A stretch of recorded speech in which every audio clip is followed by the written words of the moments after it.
नमस्कार दोस्तों पहला मंजिल मतलब फर्स्ट फ्लोर पे ब्रिक लेआउट करने के लिए जा रहे हैं, तब किन किन चीज़ों का ध्यान देना है। यहाँ पे दो चीज़ पे हम बात करेंगे। अगर पहला मंजिल पे पहले आप ईंट चिनाई करते हैं, फिर बाद में जो है कॉलम की ढलाई करते हैं, तब क्या प्रोसेस है।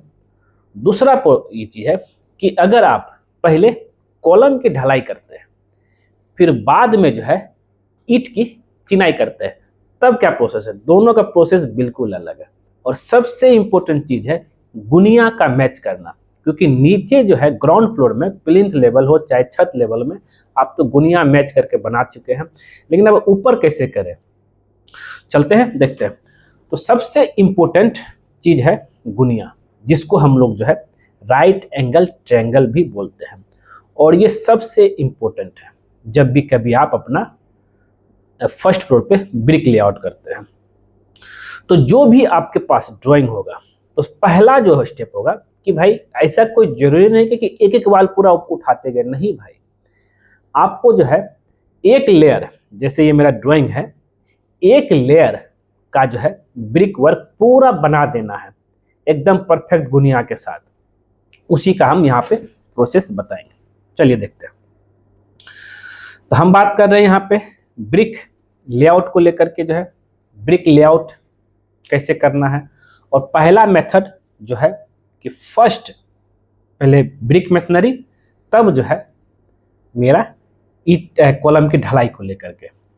अब जितने भी मेरा एरिया है, जो भी मेरा वहाँ पे एरिया होगा, जैसे लंबाई चौड़ाई जितना भी है, उसको लेकर के हम यहाँ पे बात करेंगे। हम यहाँ पे एग्जांपल ले लेते हैं। मेरा जो है टोटल प्लॉट एरिया की हम बात करें, जो बिल्टअप है वो मेरा 30 फीट बाय 40 फीट का है। अब सारा खेल यहीं से शुरू होता है। 30 बाय 40 है, तो पहले हम लोग चारों साइड का हम लोग क्या करते हैं, 9 इंच का लेआउट देते हैं।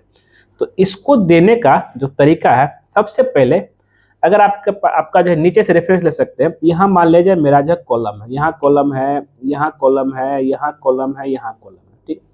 सबसे पहले जो है एक लाइन को हम जो है सीधा ले लेंगे, ठीक है।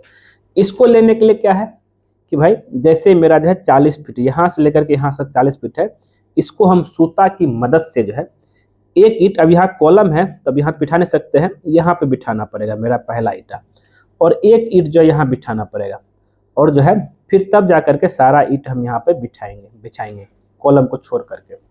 जरा समझ लीजिए इतना। फिर उसके बाद तो कोशिश मेरा ये रहेगा, तो इसका अगर कॉर्नर मिलाइएगा और इसका कॉर्नर मिलाइएगा, ये मेरा जो है 50 फीट का होना चाहिए। अब दूसरा लाइन क्या होगा, इस सीधा में जो है यहाँ तो कॉलम होगा आपका, लेकिन इसका यहाँ पे रेफरेंस लेकर के जो है एक बार यहाँ से पूरा एक लाइन यहाँ भी आपको बिछा देना है, जहाँ जहाँ आपका जो है ब्रिक आ रहा है। तो हर लाइन की बात करता हूँ मैं कि सिंगल लेयर हमें हर जगह बिछाना है, डबल लेयर की जरूरत नहीं है।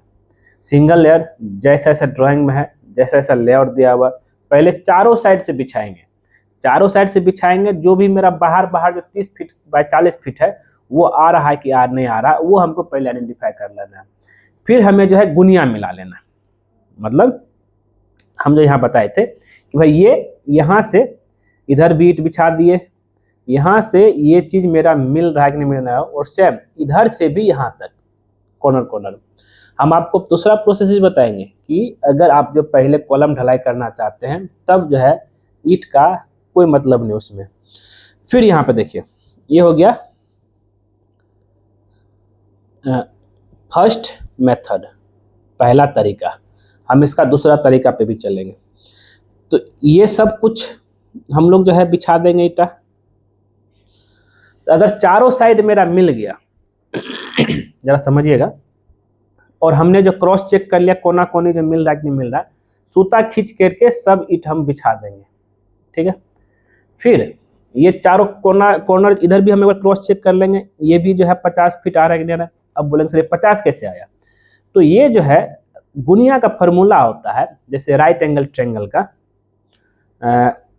जिसको हम लोग डायगोनल बोल सकते हैं। डी इक्वल होता है रूट ओवर ए स्क्वायर प्लस बी स्क्वायर। मतलब क्या हो गया कि यहाँ पे रूट ओवर अगर 30 का स्क्वायर प्लस 40 का स्क्वायर करेंगे तो ये मेरा जो है 50 आ जाएगा। उसी तरह जो भी एरिया होगा आपका, मान लीजिए 25 फीट हो चाहे 20 फीट हो, उसके हिसाब से फॉर्मूला से आप निकाल, तो ये जो वैल्यू आएगा इस कोना से इस कोना मिलना चाहिए, इस कोना से इसको मिलना चाहिए, चारों साइड मेरा जुड़ा हो गया। फिर अब नेक्स्ट स्टेप जो आता है मेरा कि इसका जो है जहां जहां रूम है, मान लें यहाँ रूम है, ये रूम इसका जो है हम खींच लिए अगर कॉलम है, और फिर ये रूम जो इधर जो खींचेंगे वाल, तो यहाँ पे दरवाजा जो है डोर जो होगा उसको छोड़ देंगे, वो बहुत जरूरी है। ऐसा ना हो कि मतलब कि पूरा ही ले लेना है, जहां जहां दरवाजा डोर आएगा उसको उसको हमको जो छोड़ देना है।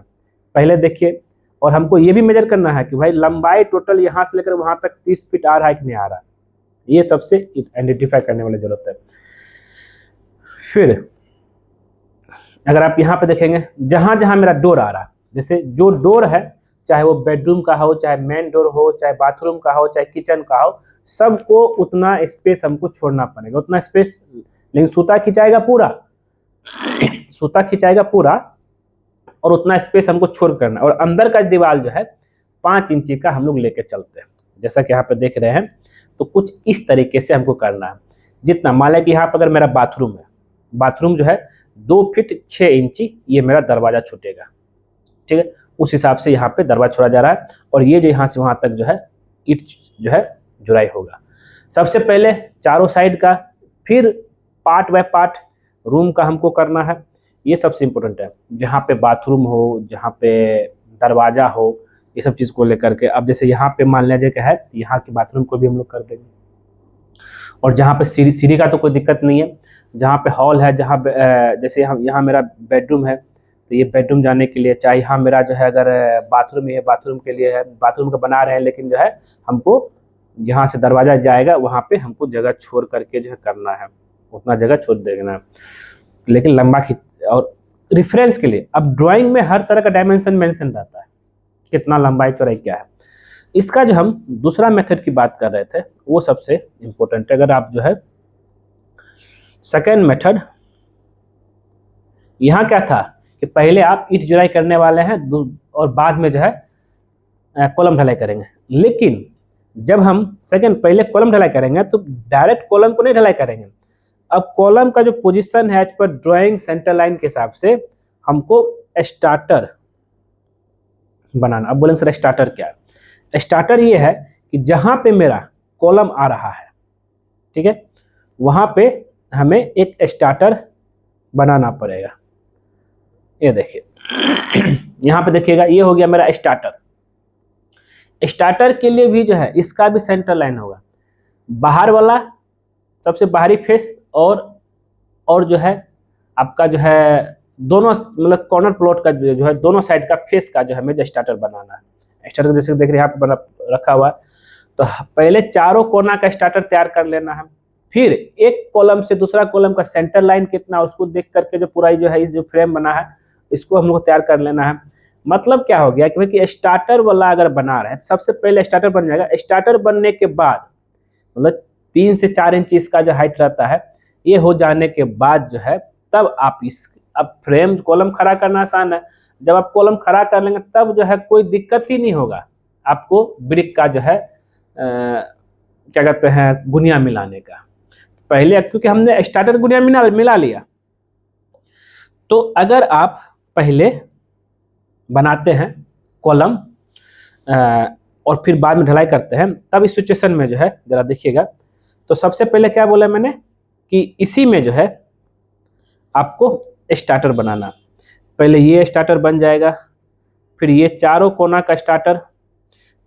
का स्टार्टर बनाएंगे, और इसका सेम प्रोसेस, इस फेस से इस फेस का डिस्टेंस 40 फीट होना चाहिए, इस फेस से इस फेस जो फ्रेम लगाएंगे 30 फीट होना चाहिए, और यहाँ भी जो सब मिला लेंगे। फिर ये जो फेस है यहाँ से ये कॉर्नर ये गुनिया जो 50 फीट होना चाहिए, स्टार्टर बन गया। और उसके बाद जो है अब इस कॉलम का सेंटर से इस कॉलम का सेंटर कितना उसको मेजर करके इसको बैठाइए। हाँ, कहीं कहीं सारी आगे पीछे हो गया तो थोड़ा हल्का फुल्का 1 इंच का जगह कर सकते हैं, लेकिन और प्रॉपर फिर जो है इसका निकालिए।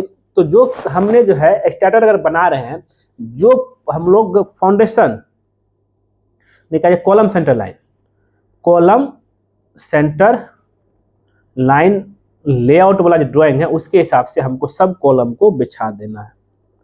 ये बहुत इंपॉर्टेंट जानकारी है जो कि होना चाहिए। तो पहले स्ट्रक्चर बना दिए तो हमको जो कॉलम का फ्रेम करना था, कॉलम हम लोग क्या करेंगे 3 फीट तक हाइट तक कास्टिंग कर देंगे। स्टार्टर पहले बना करके ढलाई कर दिए 3 इंची का, फिर जो है 3 फीट हाइट ढलाई कर दिए, फिर तब जाकर के हम लोग ब्रिक लेआउट करेंगे। फिर ब्रिक लेआउट का सेम प्रोसेस। अब तो स्टार्टर मेरा सीधा में है ही, तो फिर यहाँ से यहाँ तक जो है सूता खींचेंगे जोड़ देंगे, यहाँ से सूता खींच जोड़ देंगे। फिर जब रूम की बात आए इस कॉलम से इस कॉलम लाएंगे जोड़ देंगे, फिर यहाँ सूता खींच लेंगे, यहाँ तक जोड़ देंगे, यहाँ जो है गेट रह जाएगा, फिर सूता खींच जोड़ देंगे, यहाँ फिर गेट हो जाएगा।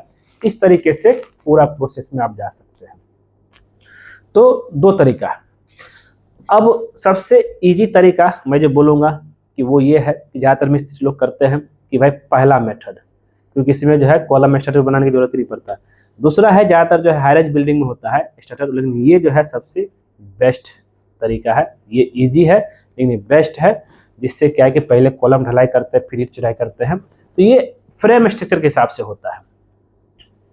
ठीक है दोस्तों, तो ये एक तरीका है जिससे जो है आप अपना घर को का जो है फर्स्ट फ्लोर का सेंटर लाइन ब्रिक का लेआउट दे सकते हैं। 2 मेथड में आप कौन सा मेथड में कर रहे हैं हमें कमेंट में जरूर बताइए।